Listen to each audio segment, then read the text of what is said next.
नमस्कार, मी पंजाब डक. राज्यामध्ये 14 मे पासून ते 25 मे पर्यंत दररोज वेगवेगळ्या भागात मान्सून पूर्व मोसमी पावसाळ्यासारखा पाऊस दररोज 2-2 दिवस वेगवेगळ्या भागात मुक्काम करत पडत जाणार आहे.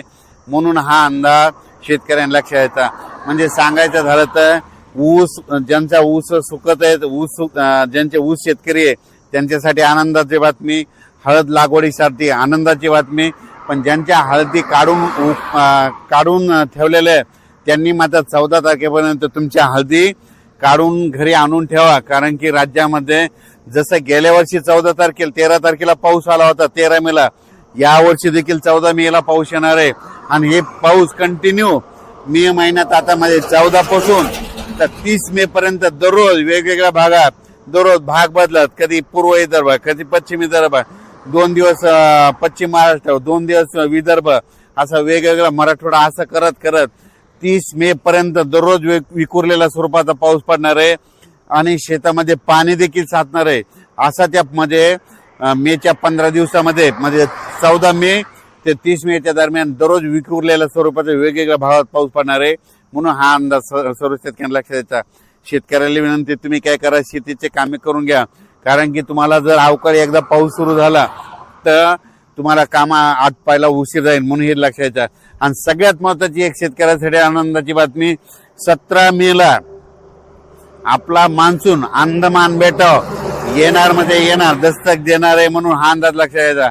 तसं तर 14 तारखेपासून म्हणजे 12 तारखेपासून तिथून मान्सूनचं पोषक वातावरण तयार झालंय.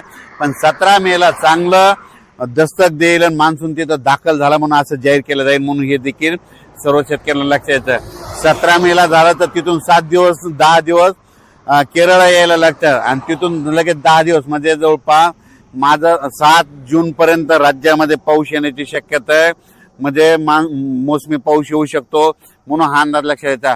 पण राज्यात मात्र मोसमी पाऊस येईल तेव्हा येईल, 7 तारखेला येईल, 7 जूनला येईल. पण त्या अगोदर मात्र 14 मे ते मात्र 30 मेच्या दरम्यान म्हणजे राज्यामध्ये दररोज पूर्व मोसमी पाऊस गेल्या वर्षी जसा पडला तसाच पडणार आहे. म्हणून त्या पावसामध्ये विजेचं प्रमाण जास्त आहे. म्हणून तुम्ही काय करा, विजेपासून स्वतःची काळजी घ्या. त्याच्यानंतर आपली जनावरे झाडाखाली बांधू नका. कारण की 14 मे ते त्या 15 दिवसामध्ये राज्यामध्ये असा काही भागात पाऊस पडेल, शेतामध्ये पाणी साचल, शेतातून वड्या नाल्याला पाणी देखील येईल. म्हणून हे देखील अंदाज लक्षात. काही ठिकाणी पाणी साचल, काही मध्ये पेंडवालता पडन, कुठे रिमझिम पडन, काही ठिकाणी चांदण्या साचल्यासारखा पडन, काही ठिकाणी वड्याला पाणी देखील येईल, कुठं शेतातलं पाणी पुढे ढकलं. पण हे पाऊस मात्र त्या 15 दिवसामध्ये गेल्या वर्षी जसं झाला तीच कॉपी मात्र यावर्षी होणार आहे. म्हणून हे अंदाज लक्षात घ्यायचा. संत्र्याचे जे बगीचेवाले त्यांना तुम्ही ताण कसा द्यायचा तुम्ही तुमचं ठरवा. कारण की गेल्या वर्षी जसं पाऊस आहे तसंच आता देखील म्हणजे 14 मे ते 30 मेच्या दरम्यान येणार आहे. म्हणून हे अंदाज लक्षात घ्यायचा. आज आहे 8 मे, आज आहे 9 मे आणि उद्या 10 मे.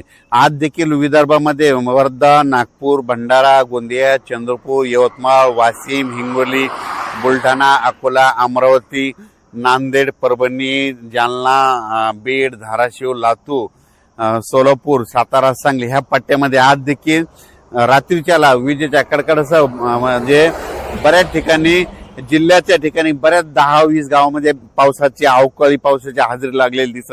म्हणून हे लक्षात घ्यायचं. उद्या देखील अशीच परिस्थिती राहणार आहे. 11 पासून वातावरण निवळणार आहे. म्हणून हे देखील लक्षात घ्यायचं.